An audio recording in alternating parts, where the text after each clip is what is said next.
अर्जुन की पाशुपतास्त्र प्राप्ति कथा।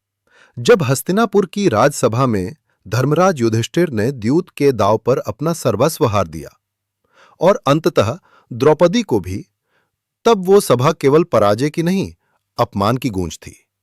पांडवों को 12 वर्ष का वनवास और 1 वर्ष का अज्ञातवास मिला, पर उस निर्णय के पीछे जो ज्वाला थी, वो सबसे अधिक अर्जुन के भीतर धधक रही थी।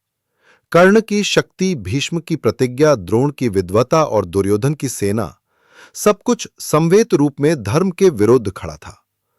अर्जुन जानता था कि इन महायोद्धाओं से पार पाना केवल पार्थ सारथी श्रीकृष्ण के निर्देश और दिव्य अस्त्रों की सहायता से ही संभव है। इसी उद्देश्य से महर्षि व्यास के आदेश से और श्रीकृष्ण की सहमति से अर्जुन अकेले हिमालय की ओर प्रस्थान करते हैं। महाभारत के वन पर्व अध्याय 37-46 में इसका सविस्तार वर्णन है। अर्जुन ने युधिष्ठिर से आज्ञा ली और उत्तर दिशा में नंदनवन के मार्ग से हिमालय की ओर चल दिए। रास्ते में उन्हें कई ऋषियों के दर्शन हुए, जिन्होंने उन्हें निर्देश दिया कि वे गंगोत्री के समीप इंद्रकील पर्वत पर तप करें। वहां उन्होंने एक घोर व्रत लिया, भोजन का त्याग, केवल जलाहार, फिर केवल वायु पर निर्भर रहना और बाद में केवल ध्यान और मंत्र जप। उनकी ये तपस्या इतनी कठोर थी कि देवता तक चकित हो उठे। इंद्र, उनके पिता, स्वयं चिंतित हुए कि अर्जुन कहीं अधिक शक्तिशाली न हो जाए, और उन्होंने उसकी परीक्षा हेतु कुछ अप्सराएं और राक्षस भेजे। किंतु अर्जुन अडिग रहा। वो हर दिन ओम नमः शिवाय का उच्चारण करता और मन ही मन शिव का ध्यान करता। शिवजी कैलाश पर स्थित होकर पार्वती के साथ है। वे अर्जुन के तप को देख कहते हैं, कर्मण्येवाधिकारस्ते मा फलेषु कदाचन। यही भाव अर्जुन में है, यही भाव तप में है। वे उसकी परीक्षा लेने का निश्चय करते हैं। इसी समय एक मायावी राक्षस मुख शिव के आदेश से उत्पन्न किया जाता है, जो एक भयंकर सुअर वराह का रूप लेकर उस वन में उत्पात मचाता है। शिवजी किरात शिकारी का वेश धारण करते हैं, शरीर पर व्याघ्र चर्म, गले में कंठमाला, हाथ में धनुष बाण और पार्वती वनवासी स्त्री के रूप में साथ। वे अपने गणों सहित उसी वन में आते हैं जहां अर्जुन तपस्यारत हैं। तभी वो वराह रूप राक्षस वन में आता है और अर्जुन चौकन्ना हो जाता है। जैसे ही वो सुअर आक्रमण करता है, अर्जुन तुरंत गांडीव उठाकर उस पर बाण छोड़ता है। उसी क्षण किरात भी उस पर बाण चलाता है। सुअर मारा जाता है। अब दोनों में विवाद होता है। किरात, मैंने इसे मारा, शिकार मेरा है। अर्जुन, मैंने पहले बाण चलाया, ये मेरा शिकार है। यहां से दोनों के बीच वाद विवाद बढ़ता है। अर्जुन स्वभाव से क्षत्रिय, चुनौती स्वीकार करते हैं। पहले धनुष युद्ध होता है। अर्जुन तेज तेज बाण छोड़ते हैं, अग्नि बाण, नाग बाण, वायु बाण, लेकिन किरात उन सबको सहजता से नष्ट कर देते हैं। अर्जुन स्वभाव से क्षत्रिय, चुनौती स्वीकार करते हैं। पहले धनुष युद्ध होता है। अर्जुन तेज तेज बाण छोड़ते हैं, अग्नि बाण, नाग बाण, वायु बाण, लेकिन किरात उन सबको सहजता से नष्ट कर देते हैं। तब अर्जुन तलवार निकालते हैं और भीषण मल्ल युद्ध होता है। अर्जुन बार बार वार करता है, लेकिन किरात को कोई आघात नहीं होता। अंत में अर्जुन थक जाते हैं और उनके सभी अस्त्र निष्फल सिद्ध होते हैं। अर्जुन समझते हैं, ये कोई साधारण पुरुष नहीं है। वे पास ही शिवलिंग पर फूल चढ़ाते हैं और प्रार्थना करते हैं। आश्चर्य! जिन फूलों को अर्जुन ने शिवलिंग पर चढ़ाया था, वे उसी क्षण किरात के चरणों पर दिखाई देते हैं। अर्जुन स्तंभित हो जाते हैं। अर्जुन तुरंत भूमि पर गिरते हैं। हे प्रभु, क्षमा करे, मैं आपको पहचान नहीं सका। शिवजी मुस्कुराते हैं, अपने दिव्य रूप में प्रकट होते हैं। त्रिनेत्रधारी, गले में सर्पराज, जटाओं में गंगा, साथ में पार्वती। वे कहते हैं, वीर अर्जुन, तुमने धैर्य, पराक्रम और भक्ति का परिचय दिया है। तुम पाशुपतास्त्र के योग्य हो। फिर शिवजी पाशुपतास्त्र प्रदान करते हैं। उसका मंत्र, उच्चारण विधि, ध्यान की मर्यादा और यह आदेश कि इसका प्रयोग केवल अत्यधिक धर्म संकट में किया जा सकता है। अर्जुन ने शिवजी से पाशुपतास्त्र प्राप्त किया, वो अस्त्र जो समस्त ब्रह्मांड को भस्म कर सकता था, जिसे केवल शिव के कृपा पात्र को ही प्रदान किया जाता था। अब अर्जुन और अधिक दिव्यास्त्र प्राप्त करने की ओर अग्रसर हुए। शिवजी ने ही उन्हें निर्देश दिया, हे पार्थ, अब तुम इंद्रलोक की ओर जाओ। वहां तुम्हारे पिता इंद्रदेव तुम्हें ब्रह्मास्त्र, वज्र और अन्य दैवीय शस्त्रों की दीक्षा देंगे। देवसेना के दिव्यास्त्रों के बिना धर्म की विजय कठिन है। अर्जुन ने शिवजी को साष्टांग प्रणाम किया और तप के उस बर्फीले वन से प्रस्थान किया। महाभारत के अनुसार जब शिवजी ने उन्हें आशीर्वाद दिया, तभी आकाश मार्ग से इंद्र का दूत मातली एक दिव्य रथ के साथ आया। मातली ने कहा, हे अर्जुन, देवराज इंद्र आपको स्वर्गलोक आमंत्रित करते हैं। वहां वे स्वयं आपको दिव्यास्त्रों की शिक्षा देंगे। अर्जुन उस दिव्य रथ में आरूढ़ हुए।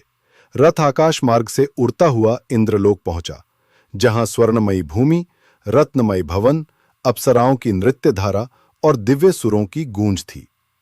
देवराज इंद्र सिंहासन पर विराजमान थे। उन्होंने अर्जुन का आलिंगन करते हुए कहा, हे वत्स, तुमने शिव की कृपा पाई, अब मैं तुम्हें समस्त देवास्त्रों की शिक्षा दूंगा। इंद्र ने उन्हें इंद्रास्त्र, वज्र, ब्रह्मास्त्र, दैत्य विनाशक शस्त्र, अश्मनी, तोमर, नारायणास्त्र और नारसिंहास्त्र प्रदान किए। उन्होंने ये भी चेतावनी दी, इन अस्त्रों का प्रयोग बिना धर्म संकट के मत करना, अन्यथा यह संपूर्ण पृथ्वी का संतुलन बिगाड़ सकते हैं। इंद्रलोक में अर्जुन ने महीनों तक उन अस्त्रों की साधना की। वहां ऋषि बृहस्पति, विश्वकर्मा और अन्य देवगणों ने उन्हें युद्ध की विभिन्न युक्तियां सिखाईं। स्वर्गलोक में अर्जुन का सौंदर्य और तेज देखकर अप्सरा उर्वशी आकर्षित हो गईं। उन्होंने अर्जुन से अनुरोध किया कि वो उनके प्रेम को स्वीकार करें, किंतु अर्जुन ने नम्रता से कहा, आप मेरी माता तुल्य हैं। आप पुरुरवा की पत्नी थीं, जिनसे हमारा वंश चला। मैं आपको मातृवत मानता हूं। उर्वशी क्रुद्ध हुईं और उन्होंने अर्जुन को श्राप दिया, तुम 1 वर्ष तक नपुंसक रहोगे। देवराज इंद्र ने हस्तक्षेप कर कहा, यह श्राप अज्ञातवास में तुम्हारी सहायता करेगा, जब तुम बृहन्नला का रूप धारण करोगे। इस प्रकार वो श्राप भी अर्जुन के लिए वरदान बन गया। इंद्र के आदेश पर अर्जुन ने 3 अन्य दिशाओं में यात्रा की। उत्तर में वरुण से जलास्त्र, दक्षिण में यमराज से कालास्त्र, पश्चिम में कुबेर से माया अस्त्र और धन लाभ का दिव्य आशीर्वाद। हर दिशा में अर्जुन को परीक्षा देनी पड़ी, तप, युद्ध और ध्यान के माध्यम से। इन देवताओं ने भी ये देखा कि अर्जुन में विनय, धैर्य और नियंत्रण है, बिना अहंकार के। महाभारत के वन पर्व और द्रोण पर्व में बार बार उल्लेख है कि पाशुपतास्त्र शिव द्वारा निर्मित और संचित है। इसका प्रयोग केवल अंतिम प्रलय परिस्थिति में किया जा सकता है। इसका विनाशकारी प्रभाव इतना तीव्र है कि युद्ध क्षेत्र ही नहीं, संपूर्ण धरती आकाश कंपा सकता है। अर्जुन अब केवल वीर नहीं रहे थे, वे अब शिव के कृपा पात्र, देवताओं से दीक्षित, परम संयमी योद्धा बन चुके थे। पाशुपतास्त्र उनकी आत्मा का वो मौन तेज था जिसे उन्होंने सहेज कर रखा, न दिखाया न चलाया, परंतु जिसकी उपस्थिति भर से धर्म की रक्षा सुनिश्चित हो गई थी। महाभारत का युद्ध जब समीप आया, तब श्रीकृष्ण ने पांडवों को एक एक कर नियोजित करना आरंभ किया। अर्जुन को श्रीकृष्ण ने रथ की बागडोर सौंपी और कहा, तुम्हारा गांडीव ही नहीं, तुम्हारा संयम ही तुम्हारी सबसे बड़ी शक्ति है।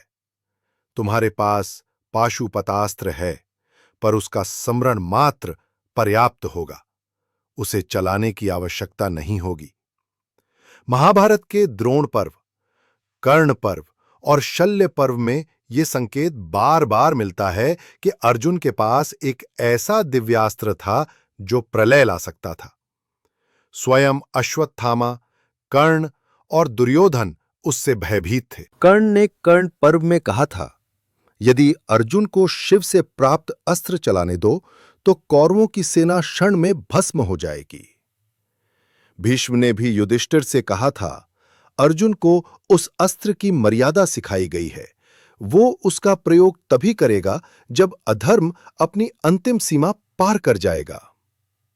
पर युद्ध की स्थिति कभी ऐसी नहीं बनी कि अर्जुन को पाशुपतास्त्र चलाना पड़े। कर्ण का वध ब्रह्मास्त्र और श्रीकृष्ण की युक्ति से हुआ। जयद्रथ वध अर्जुन की प्रतिज्ञा और सौरास्त्र के प्रयोग से हुआ। भीष्म और द्रोण स्वेच्छा से युद्ध से निवृत्त हुए। युद्ध के बाद जब अश्वत्थामा ने रात्रि काल में पांडवों के पुत्रों का वध किया और ब्रह्मास्त्र छोड़ दिया, तब अर्जुन ने भी ब्रह्मास्त्र का संधान किया। दोनों अस्त्रों की टकराहट से प्रकृति थर्रा उठी। वेदव्यास और नारद ने हस्तक्षेप कर कहा, यह युद्ध अब नादानता है, अस्त्रों को वापस लो। अर्जुन ने ब्रह्मास्त्र वापस ले लिया, क्योंकि उन्हें शिव द्वारा सिखाया गया था कि धर्म का अर्थ विनाश नहीं, संतुलन है। यह शिव की दीक्षा थी, संयम। अर्जुन जब महाभारत युद्ध से विजयी होकर लौटे, तब उन्होंने ना कभी पाशुपतास्त्र का प्रदर्शन किया, ना उसका स्मरण कराया। वे जानते थे कि उस अस्त्र की महिमा उसके नियंत्रण में है, प्रयोग में नहीं। उन्होंने शिव को हृदय में रखा, युद्ध को कर्म में और धर्म को जीवन में। पाशुपतास्त्र कोई मात्र युद्धास्त्र नहीं था, यह था संयम का अस्त्र, जिसे केवल संयमी चला सकता है। धर्म का प्रतीक जो अधर्म का संहार तभी करता है जब वो सृष्टि को चुनौती देता है। शिव की कृपा का प्रसाद जिसे अर्जुन जैसा भक्त ही धारण कर सकता है।